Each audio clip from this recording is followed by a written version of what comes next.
سلام، چطورید برعکس عزیز چنل عرفان رامبو؟ برای بچه امروز این ویدیوی بسیار خفن، یک ویدیو که متفاوت هست در چنل من.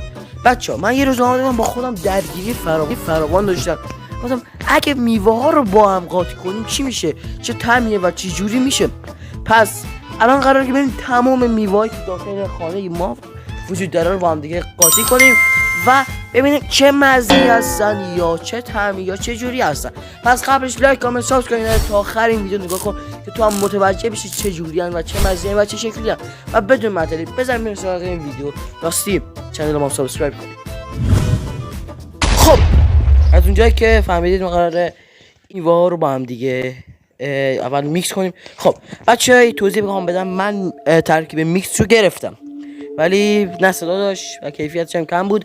خب ولی اول بریم تست کنیم ببینیم چه جور میوه ها که یعنی چه جور مزه اول ویدیو داره. خب اول میوه رو توضیح بدم: ملون، موز،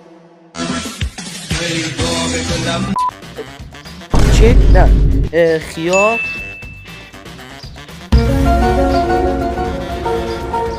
موز، گوجه و پرتقال. و خب بریم اول تست کنیم ببینیم چه جور میوه‌ایه. 6 طالبی،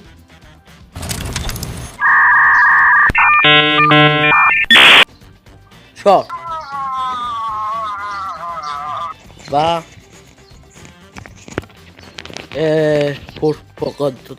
پرتقال.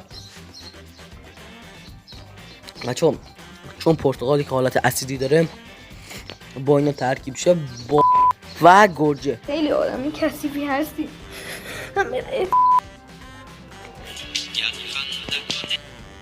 من عاشق گوجه‌ام. میخورم زمین هوا میرم روزی 2 بار.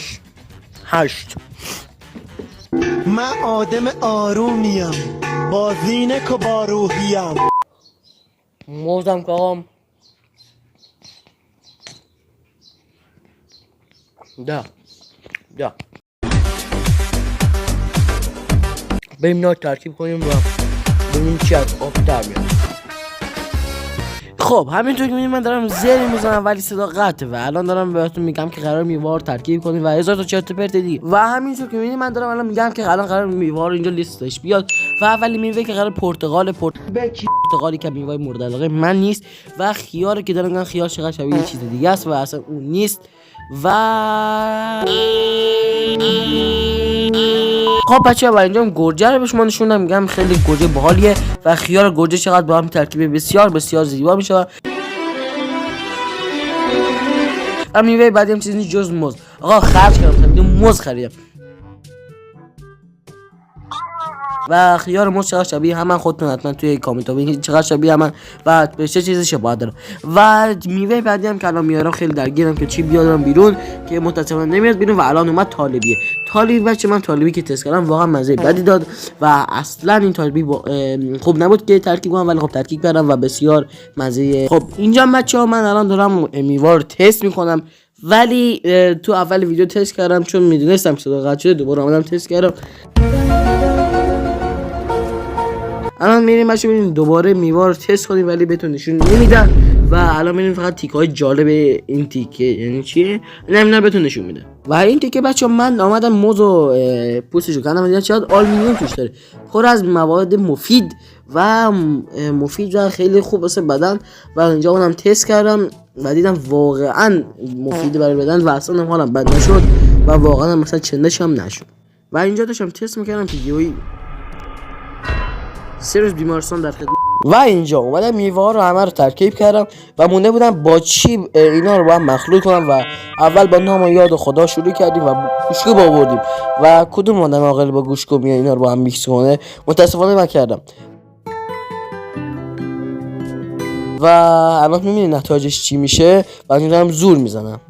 و اینجا یه عرفان ناامید رو میبینید که داره میره میکسر بیاره و اینجا هم میکسر آوردم و کم کم داشتم آماده می شدم که دکمه رو زدم و بسم الله الرحمن الرحیم آغاز کنیم بازی را با نام یاد خدا. میبینیم که چه مزه‌ای بسیار بسیار عالی و ظاهری بسیار خوب و در واقع هم یک بوی کشیدم و دیدم نه اصلا اینجوری قرار نیست خوشمزه بشه و دوباره شروع کردم به میکس کردم و دیدم باز هم تکون نمیخوره و میکسر به موفقیت خراب شد.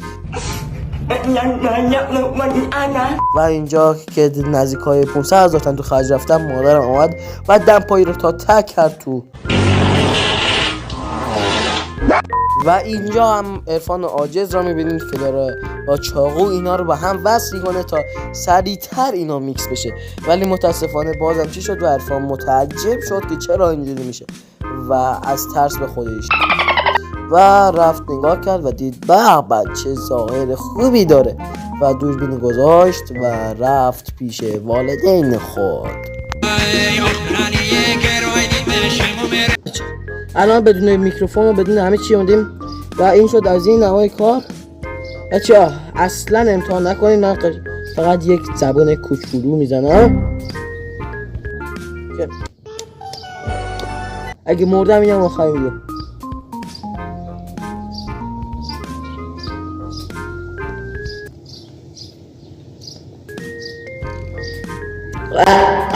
تا مشکلی از خدا نیست، نه تا مشکلی از خدا نه تو کاره تا آقا چشمم بزن عرفان.